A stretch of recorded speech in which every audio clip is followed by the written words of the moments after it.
Namaste. What's going on, beautiful humans?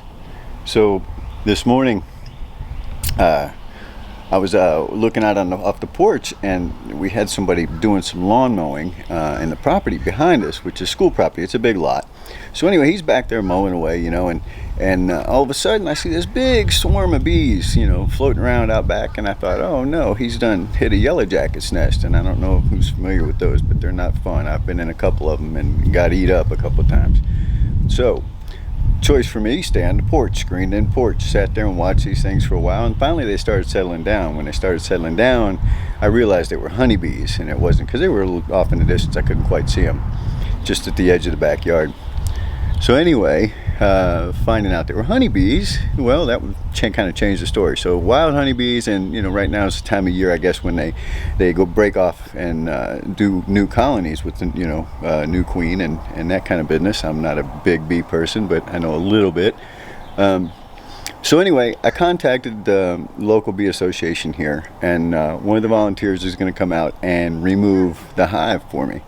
So anyway, I'm gonna finish the video by doing. They ended up. They were trying to colonize in two different spots, right close to one another, about 10 feet apart. One of them was underneath a bird bath, and I'll show you pictures. And the other one was just about 10 foot off to the left, which is, I'm assuming, where the queen was, because they finally ended up coming off of the bird bath and all relocating into that bush. And it's just a few feet off the ground. It should be fairly easy to transfer. So we'll see how this person does when they get here, and hopefully nobody will get stung. So back in a little bit, guys. So they're pretty docile right now. You know, nothing's over there disturbing them, so they're just kind of making their way, enjoying themselves and not paying no mind to me. I'm about probably 15 foot away from the hive. Nice little safe piece of video. I'm going to back slowly out of here and wait for the volunteer to get here.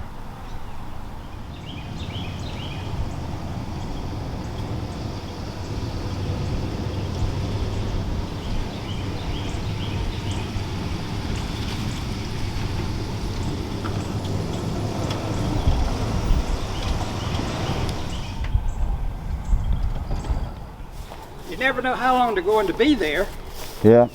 Because what has happened is, of course, that's called a swarm. And you get a swarm when it gets too crowded in a beehive or in a tree, wherever they live. Yeah. It gets too crowded. So the queen will lay some replacement eggs to replace her. She'll take up roughly half of the bees. The old queen will leave with half of the bees and go start a new hive. Ah. Oh man, that's a nice one. That's a nice one.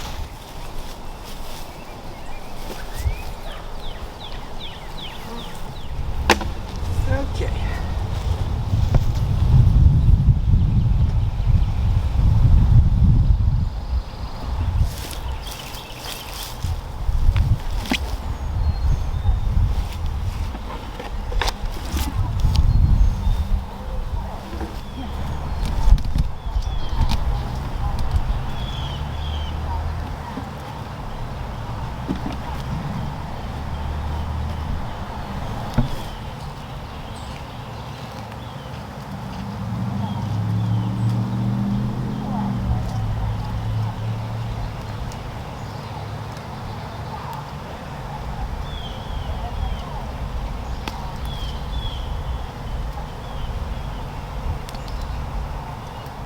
Are they always so docile? Yeah. Yeah. Not always, but when they're in a swarm mode like this, they're very docile. Yeah. Because they're more concerned about staying with that queen and protecting her. Yeah. Okay, we're ready for the action. Right. What I'm going to do is just give the limb a good hard shake. Yeah. They're going to fall down on that blanket. Yeah. And so they do what they're supposed to, they'll march right into the hive. I see. All right. Beautiful. Okay, we ready? Thank you. Yeah, buddy, go ahead.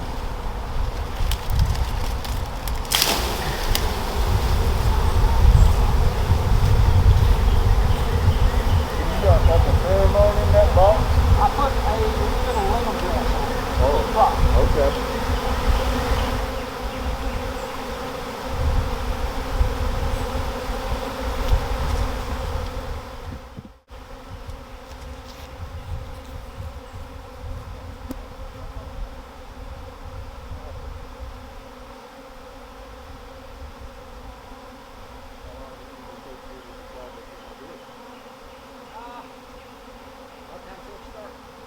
we are going. We're rolling.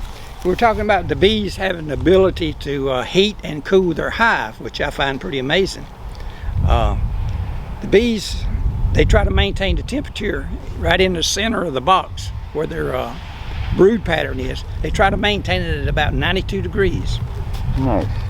And that means bees have got to be able to tell temperature. They don't have a thermostat in their house like we do. Yeah. But on the tips of the bees' antennas, they have little receptors that can detect temperature within 0.2 of 1 degree. Oh, nice. So they can always tell what the temperature is in there. They get chilly a whole lot quicker than we do, is what Yeah. you're saying. So if they need heat, what they do is they disconnect their wings from the wing muscles. And then they make their wing muscles quiver and vibrate. Just like you walk out of the house on a cold day and you shiver and shake and you seem to feel a little spurt of heat. That's Yeah. what the bees do. They vibrate their wing muscles to cause them to give off heat. They'll get in a ball, or what we call a cluster, and do that, and they'll give off heat. If they need more heat, they'll put more bees in that cluster to make it big to give off more heat. Oh, nice. If they need less heat, they'll reduce the number of bees in that cluster to produce less heat. Uh-huh. So that's how they can control how much heat they're producing. Sweet. Now if they need cooling, what they'll do is get on the front of the hive, flap their wings, and pull air into the box of their house, trying to create an air current for cooling. And if that's not producing enough cooling, they will go out and get moisture, bring it back in, spread it around inside the hive box. Yeah. Then they'll get inside flapping their wings, and this creates evaporative cooling inside to produce more cooling for them. Oh, wow. So they can control the temperature in their house. Yeah, it's amazing what you don't know about something until you find somebody that does, you know? Honeybees is the only insect that can produce a food that you can eat. The only one. Really? Yep. I know we can eat a lot of insects, but that's a little different, I guess. They don't produce a food. But the honeybee was not common to this country. They were brought over from Europe from the early settlers. Yeah. And of course, the main reason they brought them was to produce a sweet food that they could eat, and mainly to a source of wax. Because back then, their light was produced by candles, and they needed wax. Yeah. So they brought honeybees for that purpose too. Nice. And I think we basically have 3 different varieties of honeybees here in the United States. That's more common, and that's the Italian bee, Uh-huh. and then we got one called Carolean, and then there's one called Buckfast, and we're also seeing more Russian bees that are being brought in to produce honey also. They're a little more aggressive, but they're very good honey producers. And of course, we've got the Africanized killer bee, but that's only located in the real southern southwest of the United States. On those bees, just because they're not a honeybee though, are they? The Yes. Africanized? They are. They produce honey. They have a, oh, okay, Yeah. I didn't know that. I thought they were. The reason they're called killer bees is, like these bees, if I was to upset them and they come after me, there would probably be 15 or 20 maybe attacking me. Yeah, But with the killer bees, they go full force. yeah. They sting your body so much and so many times that your body will go in shock. You can't withstand that much venom at one time. And that's why they're called killer bees. They're very vicious, and they attack in very, very large numbers. We're thinking that our winters are maybe too cold and they can't survive. Yeah, well, I can't thank you enough really for doing this video and for coming out here and dealing with these bees for us. Well, I'm certainly glad to do it. I like to see This is something that a lot of people don't know what to do if they have you know, a situation like this where they see a bundle of bees and it's in their vicinity somewhere. So if they see that, what's the best thing they should do? The best thing they should do is contact the local bee club, call your police department. A lot of times they'll have a list of names that they can contact people. Yeah. Call your agriculture extension agency. Usually they're familiar with the bee club and they know all the people in it and they have phone numbers. Nice. So, and all of these people really want to catch the swarms. Yeah. And, they're not wanting to hurt anybody. Don't want to hurt them. Yeah.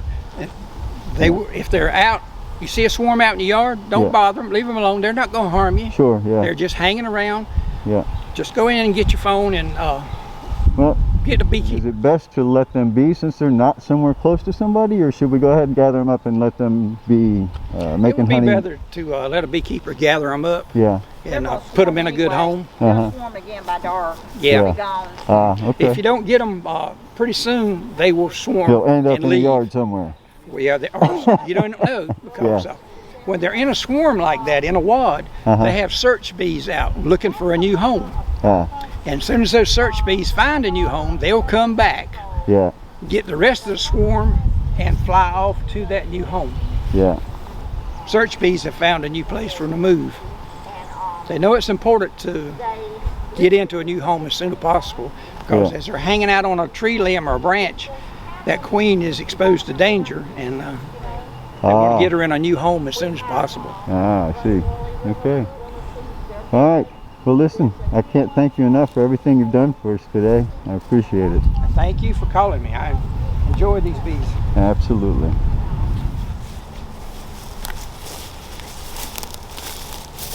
See you in a little bit, huh?